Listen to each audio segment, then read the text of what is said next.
কালি ইমানত ৰাখিছিলোঁ। ইয়াৰ পিছৰ কথাখিনি এটা আগবাঢ়ো। সহস্র সংখ্য আম্র তরুকে ও শত সংখ্য অশ্বত্থ তরুকে তরুতে যে ফল তুলসী তরুর একটি শাখাতে তত ফল বিদ্যমান সন্দেহ নাই। যে হরি পূজনিষ্ঠ ব্যক্তি তুলসী রোপণ করেন লক্ষ যুগ যাবৎ সুরলোকে পরম সুখে তাহার বাস হয়। তুলসী ৰুলে মুঠতে আমাৰ সুফলেই সুফল, মানে কোনো মানে বিফল নহয়, সুফলেই হয়। উক্ত পুরাণের বৈশাখ মাহেতে লিখিত আছে যে পুষ্কর প্রভৃতি তীর্থ, গঙ্গা প্রভৃতি সরস্বতী এবং বিষ্ণু প্রভৃতি সুরগণ তুলসী দলে অধিষ্ঠিত থাকেন। যেরূপ হরিতকি রোগ শান্তি করি তদ্রূপ তুলসী বহুল দারিদ্র দুঃখ হাৰিণী। তুলসী গছটো কি কৈছে, তুলসী গছৰ লগত যোনে সদায় মানে সেইবিলাক কৰি থাকে, পৰিচৰ্যা কৰি থাকে, তেওঁ ক'ব নোৱাৰাকৈ বহুত বেমাৰ আজাৰ ভাল হৈ যায়, বহুত বেমাৰ ভাল হৈ থাকে, মুঠতে মানুহৰ স্বাস্থ্য ভাল হৈ থাকে। আৰু তুলসী সেইকাৰণে আমি সদায় কি কৰিব লাগে, পৰিচৰ্যা কৰিব লাগে। ৰাতিপুৱা উঠি তল সাৰা, তাৰপিছত পানী ঢলা, তাৰপিছত আৰু বন বাট চাফা কৰি দিয়া, কেতিয়াবা কিবা পোক পতংগ লাগিছে নেকি সেইবিলাকক মানে অকণমান কুচাই কৰি দিয়া, এই কৰ্মবিলাক আমি সদায় কৰি থাকিলে তুলসীৰ লগতে আমাৰ লাগি থকা হ'ব নহয়। গতিকে তাৰি যে তুলসীৰ যিটো আমাৰ গোন্ধ, যিটো ঘ্ৰাণ, এইটো নাকেদি গৈ আছে নহয় ভিতৰলৈ, আমাৰ ভিতৰৰ পৰা ক'ব নোৱাৰাকৈ বহুত বেমাৰ আজাৰ ভাল হৈ যাবগৈ। এতিয়া এই যে আমাৰ শিলিখাটো এনে এটা ভাল বস্তু, ইয়াৰ বহুত গুণ আছে। শিলিখা যোনে খায়, সদায় যোনে শিলিখা খায় তাৰ বহুত বেমাৰ ক'ব নোৱাৰাকৈ ভাল হৈ যায়। কৈছে শিলিখা এটা ইমান গুণী বস্তু, তাতকৈও বেছি গুণ এই তুলসীৰ। সদায় শিলিখা খাব লাগে। সদায় শিলিখা খালে আমাৰ এক নম্বৰ কথা হৈছে হজম শক্তি বাঢ়ে আৰু লিভাৰ ফাংচন ভাল হয়, ভোক বাঢ়ে, মানে হজম বাঢ়া, ভোক বাঢ়া মানে হজম বাঢ়া, আৰু হজম থাকিলে ভোক থাকিব। আৰু মানে তাত চি ভিটামিন থাকে, যাৰ ফলত আমাৰ মানে বিভিন্ন ধৰণৰ আৰু কিছু বেমাৰো মানে মেইনটেইন কৰিব পাৰে সি। সেইকাৰণে শিলিখা প্ৰতিদিনে আমি অন্ততঃ 3টা খাব লাগে, ৰাতিপুৱা এটা, দুপৰীয়া এটা, ৰাতি এটা। এই 3 টাইম খালেই হ'ল, ইমান খাব নালাগে, 3টাই যথেষ্ট। ঠিক তেনেকৈ তুলসীৰ এতিয়া কাতি মাহটো, গোটেই কাতি মাহটো আমি আচলতে কি কৰিব লাগে, কৃষ্ণৰ চৰণত তুলসী পত্ৰ দিব লাগে, দি লৈ সেই পত্ৰটোক আমি আকৌ কি কৰিব লাগে, খাব লাগে। এনেকৈ যদি গোটেই কাতি মাহটো কৰা যায়, দিনটোত অন্ততঃ যদি 10 খিলাকৈ খোৱা যায়, গোটেই কাতি মাহটোত কিমানটা খাম তেতিয়াহ'লে? 300 পাত খোৱাব নহয়। এনেতো 300টো দূৰৰ কথা, গোটেই মাহটোৰ ভিতৰত এটাও খাই পোৱা নাই আমি, খাওঁনে? কিন্তু এটা 300টা খোৱাব, তেতিয়াহ'লে 300টা তুলসী পাত যেতিয়া পেটত পৰিব, ই কি কাম কৰিব? এতিয়া যথেষ্ট উপকাৰ আছে তাৰ। উক্ত গ্রন্থে কার্তিক মাহাত্ম প্রস্তাবে লিখিত আছে যে গৃহে তুলসী সলিল শেখ দ্বারা রক্ষিত হইয়া বিদ্যমান থাকেন, যম কিঙ্করগণ দূর হইতে সেই গৃহ বিসর্জন করে। যাৰ ঘৰত তুলসীৰ বাগান আছে বা তুলসীৰ মানে ঘৰৰ সন্মুখতে তুলসী আছে, বা যিসকলে তুলসীক মানে পূজা কৰে বা তুলসীৰ পৰিচৰ্যা কৰে, তেওঁলোকৰ ঘৰত যিহেতুকে তুলসীৰ ভেটি বনাই থোৱা আছে, গতিকে তেনেধৰণৰ পৰিৱেশ যদি থাকে, তেতিয়াহ'লে সেইখন ঘৰলৈ যমদূত আহিলেও মানে এবাৰ ভুমুকি মাৰি ভালমতে চাই লয় আছে নেকি বাধা। এই তুলসীৰ যদি এই ব্যৱস্থাত দেখা পায়, তেতিয়া যমদূতে কৈছে সেইখন ঘৰত নোসোমায় আৰু সি বাটে বাটে বেলেগ ফালে যাবগৈ।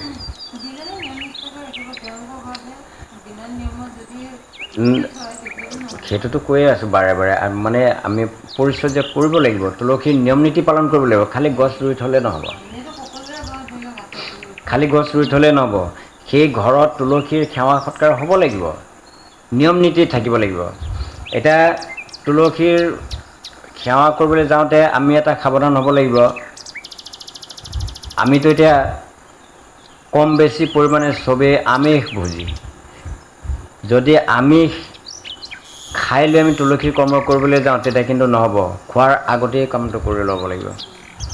আমি সেইকাৰণে ৰাতিপুৱা উঠি তুলসীৰ এই যিখিনি কৰ্ম, এই কৰ্মখিনি কৰাৰ পিছতহে আমি খোৱা বোৱা কৰিব লাগে।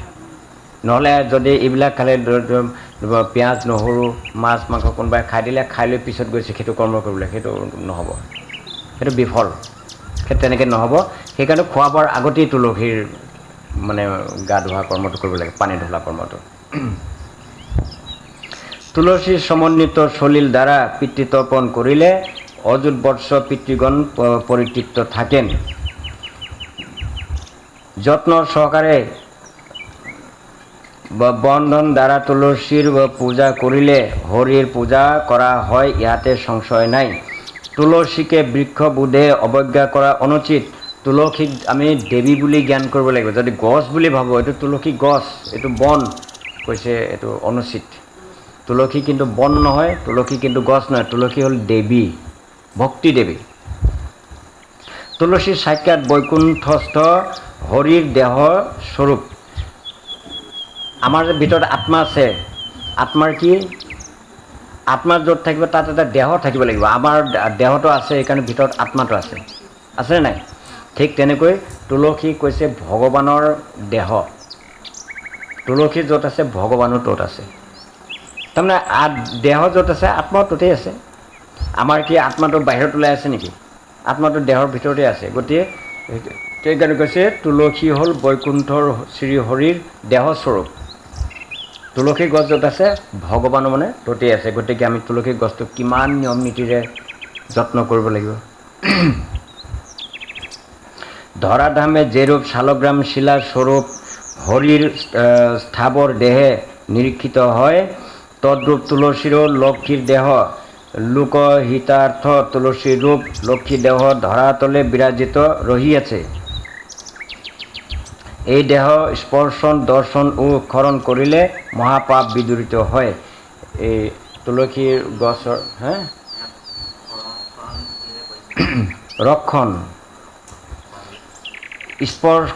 স্পৰ্শন মানে হ'ল চুই চোৱা বা স্পৰ্শ কৰা, দৰ্শন মানে হ'ল দেখা, ৰক্ষণ মানে হ'ল তোৰ কৰা মানে যত্ন কৰা, যাতে কোনো ক্ষতি নহয়, গৰু ছাগলী যাতে নাখায় তাৰ কাৰণে আমি বেৰ কৰি দি ৰাখিব লাগিব, চাই চিতি ৰাখিব লাগিব, সেইটো ৰক্ষণ। আৰু এই কৰ্মবিলাক আমি কৰিলে আমাৰ মহাপাপ মানে তাৰ দ্বাৰাই কৰ্তন হয় বুলি কৈছে। অগস্ত্য সংহিতা লিখিত আছে, জনক ৰাজনন্দিনী যে ৰূপ ৰাম ৰূপী ত্ৰিভুৱনপতি হৰিৰ প্ৰিয়তমা সৰ্ব লোকৈক পাবনী তুলসীও তদ্ৰূপ বিষ্ণুৰ প্ৰেয়সী। এইটো তুলসী কৃষ্ণ প্ৰেয়সী আমি যে গালোঁ যে, এই বস্তুটো তুলসী হ'ল মানে স্বয়ং কৃষ্ণৰ প্ৰেয়সী, কৃষ্ণৰ মানে প্ৰেমিকা। গতিকে তুলসী য'ত আছে কৃষ্ণ ত'তেই আছে।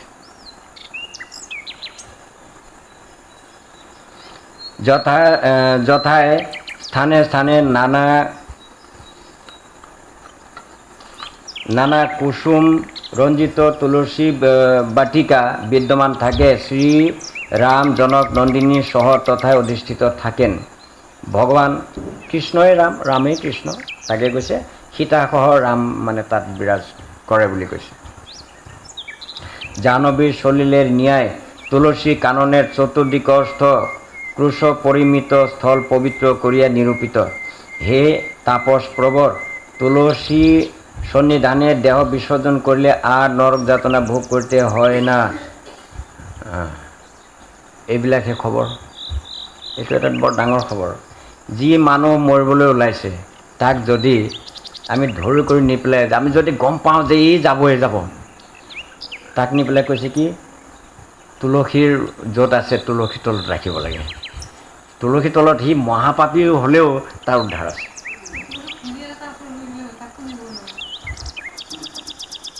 সেই সময়ত মুঠতে তুলসীৰ ওচৰত ৰাখিব লাগিব আৰু তুলসীৰ তলত যদি ৰাখা হয় তেতিয়াহ'লে কৈছে কি তাৰ উদ্ধাৰ হৈ যাব।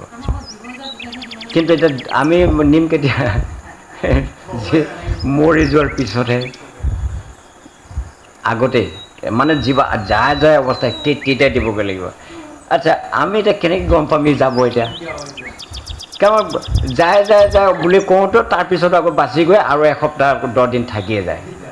আচ্ছা কিবা কাৰণত মানুহটোক নি পেলাই তুলসী তলত খুৱাই দিলোগৈ, ইতিমধ্যে কিন্তু বাচি গ'ল। এই মানুহজনে কি ভাবিব এতিয়া? তাৰমানে কি আমাক মৰি যোৱাতে বিচাৰে না?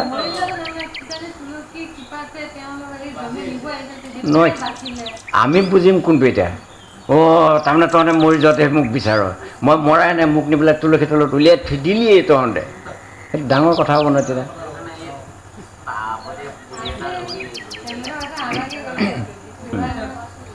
এতিয়া চাওক, গীতা পাঠ বুলি ক'লে ঘৰত এনেও গীতা পাঠ চলিব লাগে। আৰু কোনোবা বেমাৰী আজাৰী যদি থাকে তেখেতকো যদি আমি গীতা পাঠ শুনাওঁ, তেখেতৰ কিবা দায় দোষ থাকিলে সেইটো কৰ্তন হৈ যায়। যাৰ কাৰণে চোৱা চিতা কৰিবলৈ বোলে গীতা পাঠ কৰিব দিয়ে, ভকত খুলিব দিয়ে, নিদিয়ে জানো? এতিয়া এজন মানুহ বেমাৰত পৰি আছে, সেইজন মানুহৰ মংগলৰ কাৰণে গীতা পাঠ কৰা হ'ল, সেই মানুহজনে কি বুলি ভাবে? তাৰমানে মোক বিদায় দিব বিচাৰিছে, ভাবে নাই এইটো?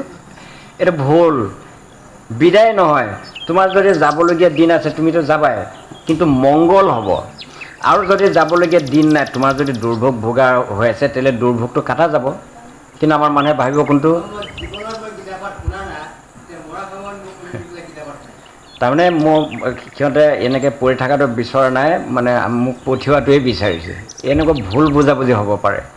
সেইকাৰণে এই কৰ্মবিলাক কিছুমান কৰিবলৈ যাওঁতে অলপ ভাবি চিন্তি কৰিবলগীয়া হৈছে, নহ'লে ভুল বুজাবুজি হ'ব। কৈ আছে মানুহ যেতিয়া মৰিবলৈ সময় হয় তুলসী তলত নি ৰাখিব লাগে, তেতিয়া তাৰ আত্মাটো সদগতি পায়। কিন্তু এতিয়া মানুহটোক নিলৈ সিটো নমৰিল, এতিয়া ওলোটাটো হ'ব নহয় কেছ। সেইটো দুখ থাকিব এটা মানে সিহঁতে মোক এতিয়া মানে মৰাটোৱেই বিচাৰে, যাৰ কাৰণে নমৰতেই উলিয়াই দিছে বাহিৰত। বিপদ কেনেকুৱা হ'ব এতিয়া? সেইকাৰণে কৈছে তুলসীৰ সন্নিধানে দেহ বিসৰ্জন কৰিলে, অৰ্থাৎ তুলসীৰ তলত বা তুলসীৰ ওচৰত যিসকলে প্ৰাণ ত্যাগ কৰে, মৰে, তেওঁলোকৰ কি হৈছে? নৰক আৰু ভুঞ্জিব নালাগে, উদ্ধাৰ হৈ যায়। হৰিধামে গতি লাভ হৈয়ে থাকে, দেখিলি?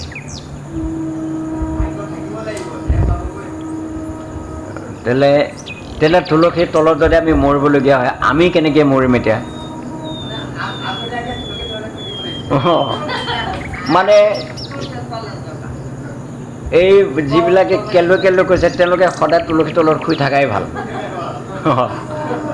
কোন সময়ত কি হয় ঠিকটো নাই, তাতে শুই থকাই ভাল।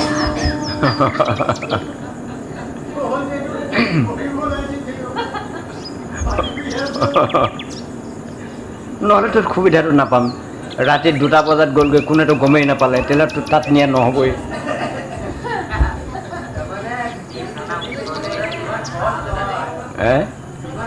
নাই, এইটো ভাগ্য লাগিব। যাৰ ভাগ্য আছে তেওঁ পাব এইটো সুযোগ, আৰু যিজনে জানে তেওঁহে এইটো সুযোগ ল'ব পাৰিব। কাৰণ তেওঁ গম পাব যে মোৰ সময় হৈছে। যিবিলাক আচলতে ভকতসকলে কিন্তু মৃত্যুৰ আগমুহূৰ্তত গম পায়, তেওঁৰ লগত মানে যোগাযোগ হয়, ইংগিত দি দিয়ে যে তোমাৰ সময় হৈছে দেই, তুমি যাব লাগিব। তেতিয়াই ঘৰৰ মানুহক এই কথাটো কৈ থ'ব পাৰে যে এনেকুৱা সময়ত মোৰ মানে এনেধৰণৰ ঘটনা ঘটিব, তহঁতে খোৱা বোৱা কৰি মানে ৰেডি হ, মই আজি ইমানটা বজাত যাবগৈ লাগিব। সেইটো কিন্তু কৈ দিয়ে ঘৰৰ মানুহক। তেতিয়া সেই মানুহজনে সময়মতে চবকে খুৱাই বোৱাই লৈ আজৰি হৈ তাৰপিছত ক'ব পাৰে যে এতিয়া তহঁতে মোক লৈ ল, তুলসী তলত লৈ ল। সেইটো তেওঁ নিজে ক'ব পাৰিব। তেতিয়া তেওঁ পাব, সেইটো ভাগ্য লাগিব। এই আমি আৰু বিচাৰিলে নাপাম।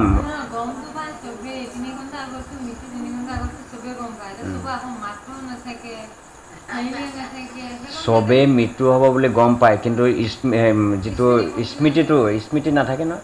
এই ভকত যিজন, সেইজনৰ স্মৃতি থাকিব, তেওঁৰ মানে মনত পৰিব কথাবিলাক। আমাৰ আগত যেতিয়া 3 ঘণ্টা আগত গম পোৱা যাব যে সময় হৈ গ'ল, তেতিয়া সি চিন্তা কৰি থাকিব সময় শেষেই মানে তেতিয়াহ'লে মইচোন ঢেৰ বস্তু চাবলৈ বাকী থাকিল, খাবলৈ বাকী থাকিল, এইবিলাক ভাবি থাকোঁতে তাৰপিছত মানে হতভম্ব হৈ চব পাহৰি যায়গৈ।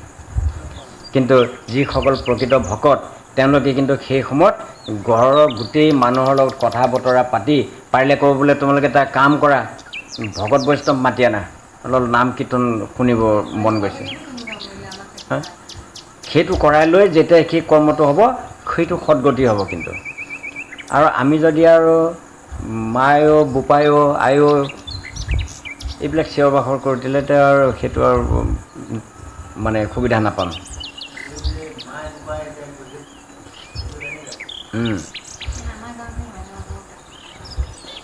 প্রভাতে গাত্রোত্থান পূর্বক অপদ্রব্য না দেখিয়া প্রথমে তুলসীর দর্শন করলে তৎক্ষণাৎ তাহার দিবারাত্রিকৃত পাতক বিনষ্ট হয়। আমি দিনত যেনেকৈ বিভিন্ন ধৰণৰ পাপ কৰোঁ, ৰাতিও কিন্তু আমাৰ শুই থাকোঁতেও পাপ হয়। শুই থাকিও আমি মানুহৰ লগত কি কৰোঁ, পাপ কাম কৰোঁ, কাজিয়া পেচালৰ পৰা আদি কৰি ঠগবাজ, শুই সপোনতো ঠগবাজ কৰোঁ,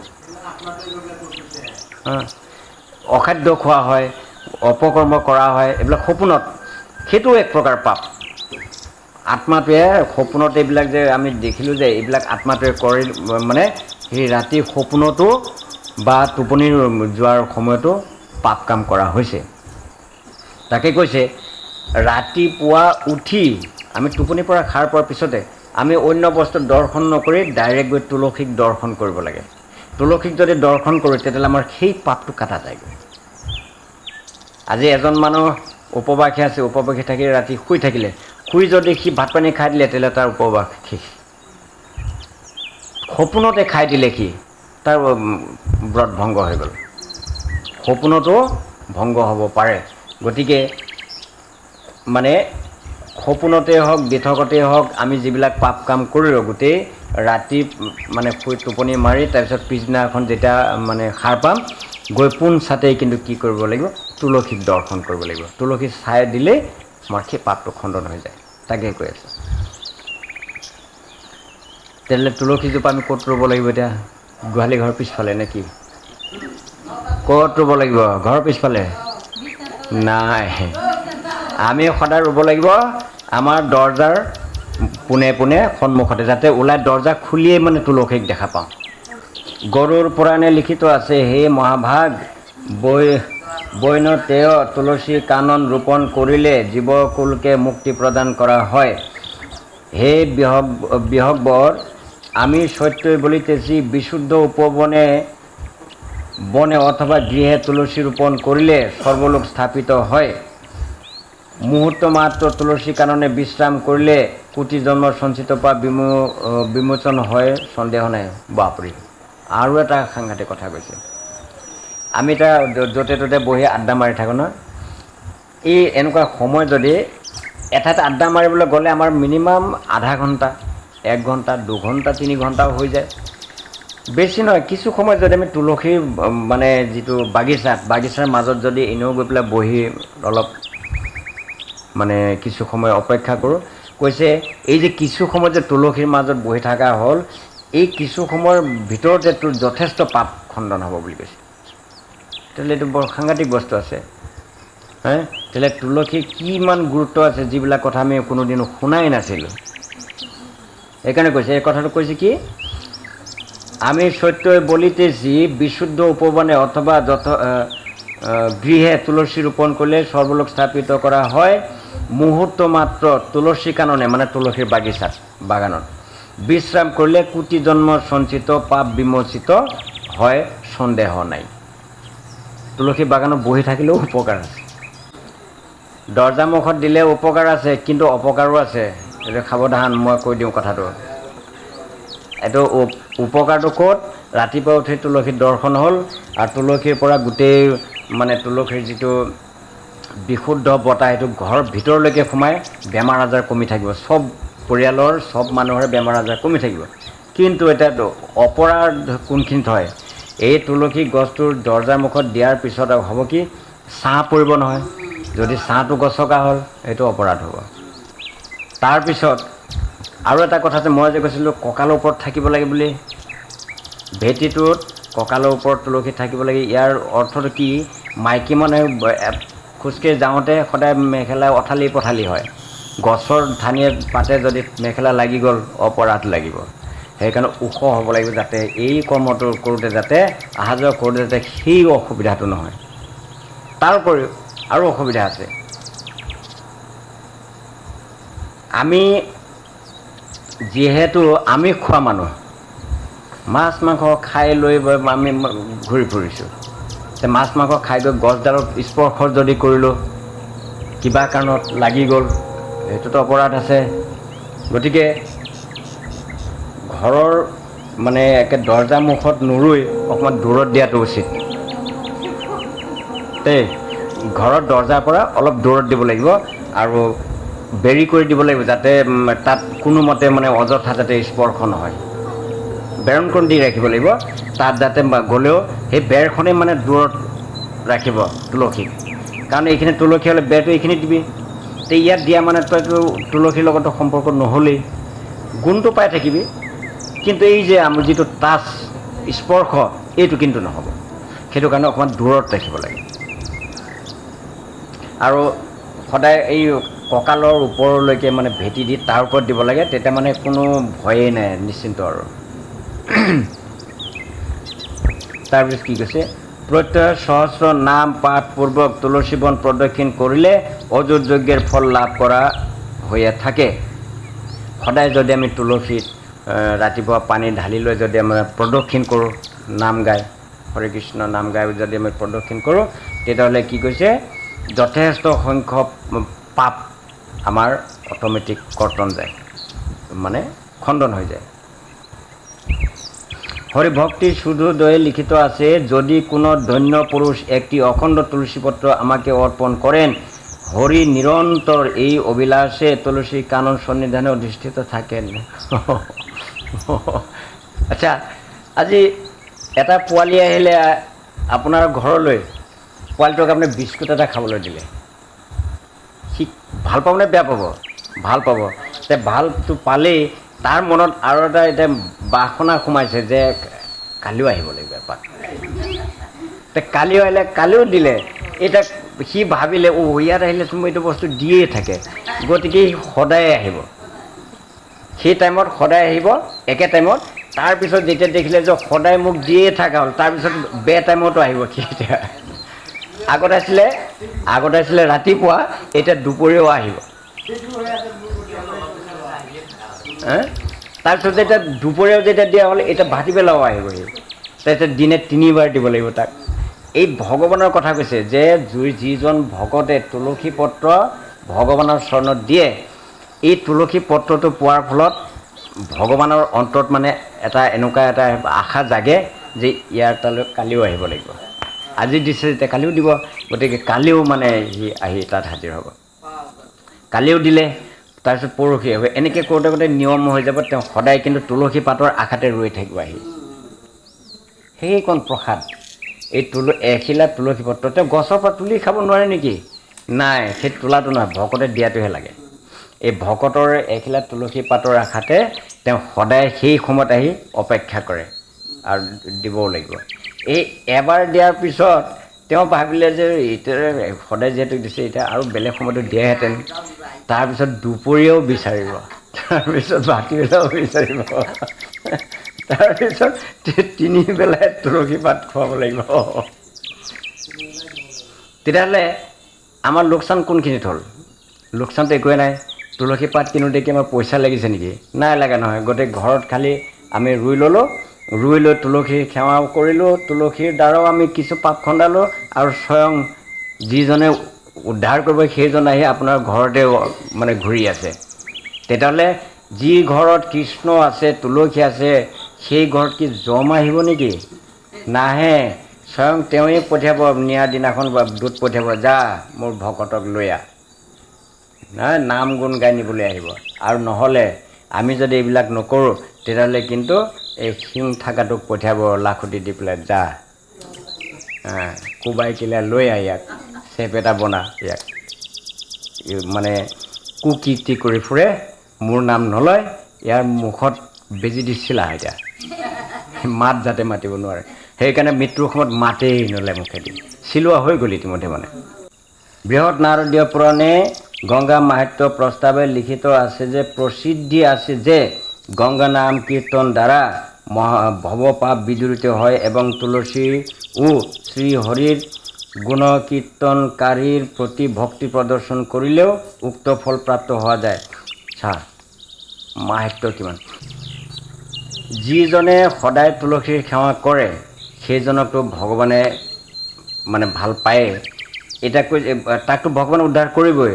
আৰু এটা আচৰিত কথা কৈছে কি, আমি ভগৱানৰ সেৱা শুশ্ৰূষা কৰিলে ভগৱানে আমাক উদ্ধাৰ কৰিব। আৰু এটা কথা কৈছে, সেইটো কি যে যিজন মানুহে ভগৱানৰ সেৱা কৰে ভকত, এইজনকো যদি সেৱা আমি কৰিব পাৰোঁ কৈছে তাতো ফল আছে। যিজনে তুলসীৰ সেৱা কৰি পেলাই ভগৱানক সন্তুষ্ট কৰিছে সেই ভকতকো যদি আমি সেৱা কৰোঁ তেতিয়াও ফল আছে বুলি কৈছে। ভগৱানক কৰাই নাই, সেই ভকতক মানে সেৱা কৰিলেও উদ্ধাৰ হৈ যায়। তাৰমানে ভকতৰ গাত মানে ইমানেই গুণ আছে, ভগৱানে ভকতকে পাৱাৰ দি দিলে, তাক দৰ্শন কৰি সেৱা কৰিলেও মানে উদ্ধাৰ হৈ যায়। আমি বেলেগৰ থৰ দি যাব লাগিব। যথায় তুলসী বন ও কমল কানন বিরাজিত থাকে এবং যে স্থানে পুরাণ পাঠ হয় শ্রীহরি তথায় অবস্থান করেন। উক্ত পুরাণের যম ভগীরথ সংবাদে লিখিত আছে, হে নরপতি, তুলসী রোপণ কর্তার পুণ্যফল বর্ণনা করতেছি। এটা তুলসীৰ পুলি যিসকলে ৰুৱে আৰু যত্ন কৰে, মানে তুলসীৰ সেৱা সৎকাৰ কৰে, মানি চলে, তাৰমানে তেখেতসকলৰ পুণ্যৰ ফল কি হ'ব পাৰে এইটো কথা ক'ব। এতিয়া মত সকাশে শ্রবণ করা হয়, যে সকল ব্যক্তি পিতৃকুলের সপ্তকোটি ও মাতৃকুলের সপ্তকোটি পুরুষ সহ হরি সন্নিধানে কিঞ্চিদধিক শতকল্প অৱস্থিতি কৰেন।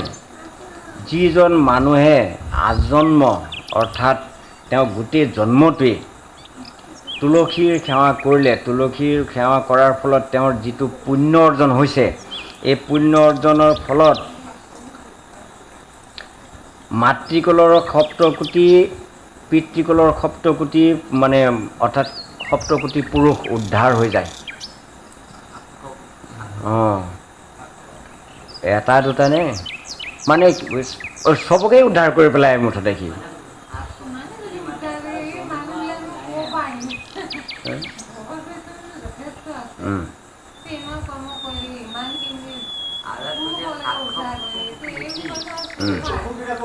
কিন্তু ঘটনা নাই নাই, এতিয়া সেই কৰ্মটো কৰিছে কোনে? এতিয়া কৰিছে কোনে? এতিয়া কোনোৱেতো কৰা নাই, নাথাকিব, উদ্ধাৰ হৈ যাব।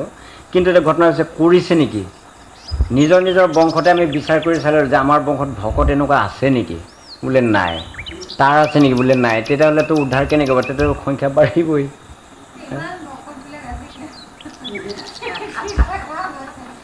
তেওঁলোকে উদ্ধাৰ কৰি আছে, কিজানি তেওঁলোকৰ তলত সিমানখিনি হৈছে, সেইটো আমি কেনেকৈ আত্মাকে আমি দেখা পাওঁ নেকি?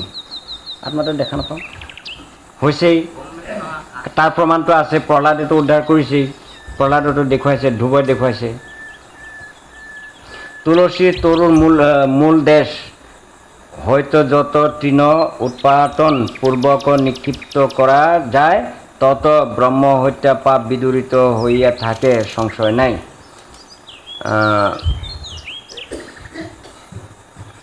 তুলসী বৃক্ষে গুণ্ডুষ পরিমিত জল সেঞ্চন করিলেও যাবৎ তারা চন্দ্র দ্বীপ বিদ্যমান থাকে তাবৎ ক্ষীরোদোৎসাহী হরির সহিত অবস্থিতি করিতে পারে।